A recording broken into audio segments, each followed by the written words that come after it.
Marrakesh, the southernmost king city in Morocco, and at this moment also the most southern terminal railway station for the Moroccan railway system. We spent some days here and right now it's time to head back up north. Today we'll be traveling on board of an all-Atlas train to Casablanca. The train that we'll be taking today continues its way to Fez, another king city, via Casablanca, Rabat, Kenitra and Meknes. But for this video, join me on board of this train between Marrakesh and Casablanca. Join me on this El Atlas train here in Morocco, from Marrakesh in the south, what is a southern terminal station, to Casablanca, what is more or less in the center and also where you can change on many other trains. I'll tell you more about that in this video. But for now, let's get this video on the track and let's roll the intro.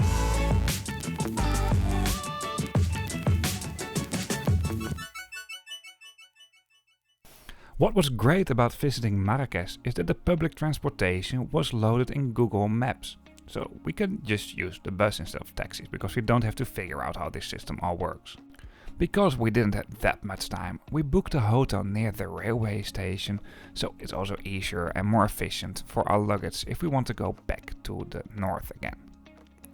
We had some really nice days over here and I'd love to spend some more time over here. Marrakesh is, just like many other Moroccan cities, a big mix of traditional and the old Morocco and also a way more modern Morocco. Compared to other places I visited in Morocco, by the way, I found the amount of tourists in this place quite high, to be honest. It's still nice though, but well, definitely consider other places as well, and lots of these places are very doable to visit by train. However, a fact is, Marrakesh has a lot to offer for pretty much anyone. Right here we are at the railway station at the side, and this is basically a pick-up and drop-off zone for railway passengers by car. It's not the prettiest area, to be honest. The front is quite pretty. It's built in an Arabic style architecture, and I just really like this railway station, and to be honest, quite a lot of railway stations in Morocco really surprised me in a positive way. There are really some stunning railway stations within this country. Around the railway station there are plenty of hotels and also commercial areas. Bus stops can be found at several spots around the railway station as well, although there's not really a central bus stop for city buses, for example. There is a bus station for long distance buses, but it's not located right next to the railway station. Really a pity though, it would be great if this would be a bit more integrated into each other, and especially because at the moment of recording at least, this is still the most southern terminal railway station in Morocco. There are plans to extend the railway line more down south towards Agadir, but at this moment the trains still terminate in Marrakesh. I don't know when this all will be finished. Anyway, let's enter the railway station, and if we get in here, we are straight at the main concourse. And actually, I like this railway station. Everything is very symmetrical, and in the center you find this thing over here. At the roof of the station you find solar panels. Well, this way of traveling by train is even more sustainable. It is already the most sustainable way of traveling. There are lots of screens that will host information about departing trains. And around the main concourse there are lots of places where you can buy some food. I mean, it's not high end, but at least it's nice that it's there. At the front you also find some terraces where you can take a sit outside. Although, if it's really hot, I really prefer the air-conditioned areas inside the railway station. The railway station, I just can't repeat this enough, I really like this. It's not super big, but still you find all the facilities you might need for your longer railway journey. The train that we'll be taking today doesn't have a dining car, however you will find a trolley service. Therefore, buying some things in advance before you board the train can be very wise to do so, just in case, and that's also what we did. Information about departing trains has been given crystal clear at several screens at the railway station, but mainly at this big screen. This is over clear. Information is given in French and in Arabic though. You can buy tickets at a ticket counter, and there are also several vending machines where you can buy train tickets. However, I bought my train ticket in advance online. Before you can go to the platform, your ticket will be roughly checked. I mean, it's not a scan of your ticket, it's just a quick inspection. Obviously, within the train your tickets will also be checked. After you have been to the basic ticket control, you get out at this area over here. There's some more waiting areas, but in general, if you're here, you can go straight to your train. And this here is our train for today. What is an all-Atlas train? This is a locomotive haul train. Tickets for these trains do always come including a reservation. So if the trains are fully booked, they're just full. Therefore, I bought my ticket a little bit more in advance. In general, if you book the train tickets on the day itself, what I've heard is that you still have seats available. However, trains might be fully booked and you might need to take the next train. This shouldn't be a big problem though if you have time, but especially if you take one of the later trains in the day, I really recommend you to buy your ticket in advance. I mean, better safe than sorry. When it comes to ticket pricing, it doesn't make a big difference if you book in advance or not. In general, you can book up to 30 to 60 days prior departure. And unlike the public transportation within the city of Marrakech, these trains do not pop up in Google Maps for public transportation planning. Well, before we take a close look at the interior, let's take a close look at the exterior of the train, and this was when the train departed from Casablanca. I was a little bit too slow to go to the front of the train. As you can see, the doors don't always close. At the side of the train, it has been clearly marked if this is a first or a second class carriage. Apart from that, the carriage numbers have been written on the side of the train as well. This is all crystal clear and you basically can't go wrong on that. There's quite a big of variety when it comes to rolling stock and especially the interior. I will show you this all in a bit, but because of this reason I strongly prefer first class myself on board of these trains. From a very privileged Western perspective, ticket prices are really affordable and therefore spending a little bit more on first class isn't a big problem for me at all, even though I'm absolutely not a rich kid. I hope you like this video so far. If you do so, or if it's a helpful video to you, please give me a thumbs up, I really appreciate that. If you'd like to see more trip reports about more sustainable ways of transportation, the main focus for this channel is cross-bordering and international traveling. To show you what it's like to travel in a more sustainable way of transportation, hit that subscribe button if you haven't done this already. If you have some questions, some feedback, or even if you just want to say hello, feel free to leave a comment. And for now, let's continue with this video. Before I continue and show you the interior of the train, let's take a close look on the route map of the Moroccan railroad system as it is at this very moment. We'll be traveling on board of an all-Atlas train from Marrakech to Fez. This is where our train terminates. East from Fez, you also find all-Atlas trains, but those lines are not electrified and the number of trains on that part of the route is not that high either. Actually, if you go east from Fez, also the speed reduces big time. Apart from the all-Atlas trains, you also find the Boraq trains, so for the long-distance trains in Morocco, and the Boraq trains are high-speed trains that can go up to 320 km per hour on the special dedicated high-speed line. There are also some all-Atlas sleeper trains, and those trains do continue to Tanger in the north of Morocco. Although sleeper train, it's basically a night train. There are some sleeper compartments, but if you book this online, you most likely end up at a normal compartment, so second class or first class. As far as I noticed, that sleeping accommodations can only be booked in person in Morocco, and there are some special agencies who can do this for you. I'd love to make a trip report on those trains one day, but for this I couldn't manage that unfortunately. Anyway, let's head back to our train for today. Actually, I will combine some shots with a previous trip I made on an all-Atlas train as well. That was from Fez to Marrakech, so on my way to here. Obviously, the highest capacity can be found in the second class. And as you can see here, this is mainly with compartments. I don't dislike compartments, I prefer open carriages though. But these compartments in second class do host 8 people. What is quite tight to be honest, and therefore I was traveling in first class along this journey. Even though I really have to add up to this that the second class product is not a bad product at all in these trains. And even though these trains do show their age and might have some safety features that would not be really acceptable within Europe, they are still technically totally fine and safe, especially if you don't open the doors if the train is moving. Well, this train comes in a combination of different carriages, and this here is an open carriage in second class. This way I really don't mind to travel in second class. These are the Corail carriages you can also find in France. But well, they kept them pretty retro, as you can see. Not everything worked as smooth as it should work normally. For example, not all tables could lift up. But still, these seats are okay-ish.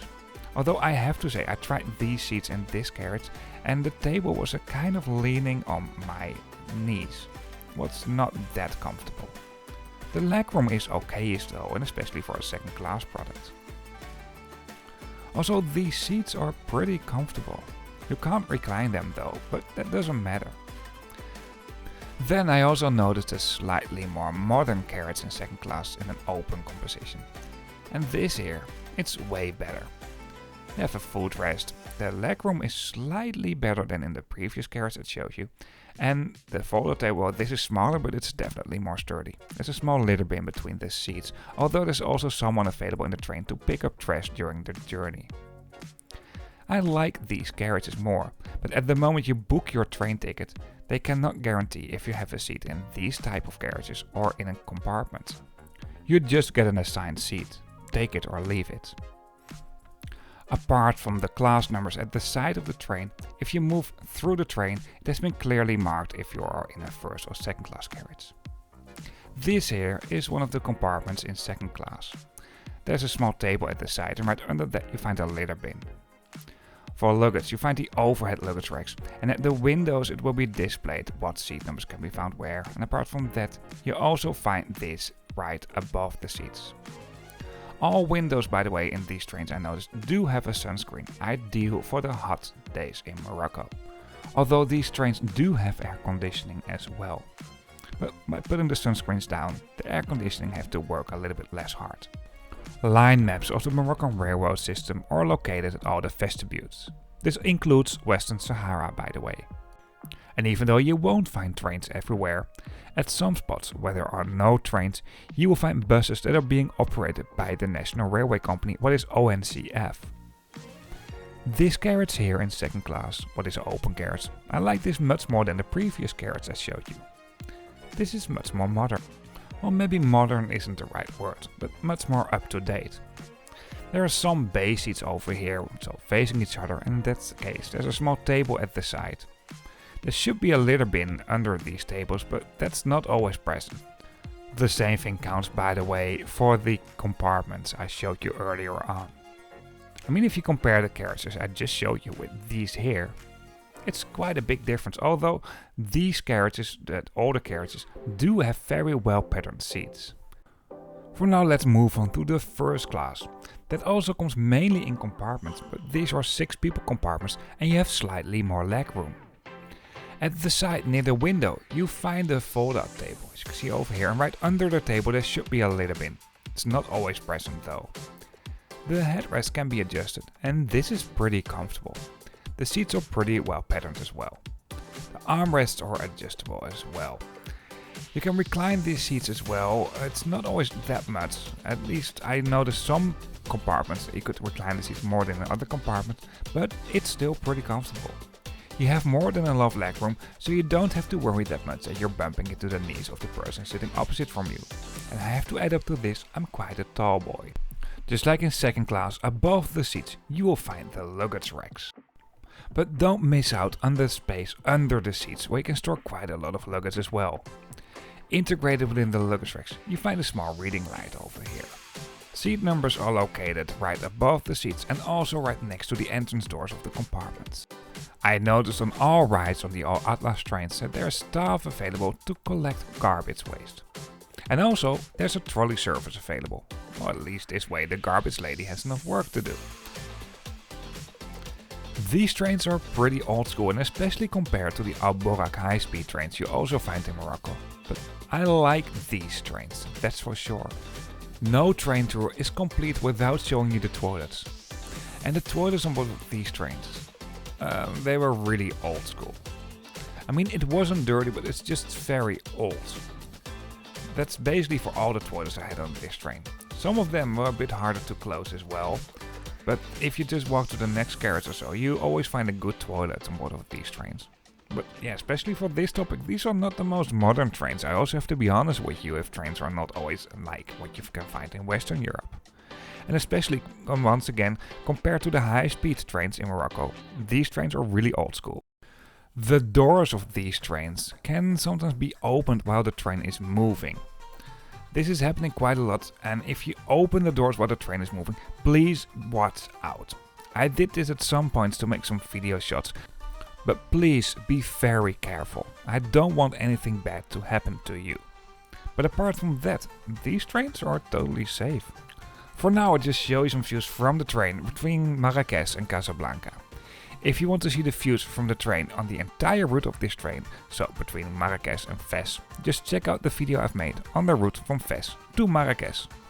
Also a video on the Boraq high-speed train in Morocco and videos on how to travel to Morocco by train and ferry can be found on this YouTube channel. But for now I'll just stop talking and I'll be back with you at the end of this video.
I hope you liked this video or this has been a helpful video to you. If so, please give me a thumbs up. I really appreciate that, and this helps to influence the algorithm to convince more people about a more sustainable way of transportation.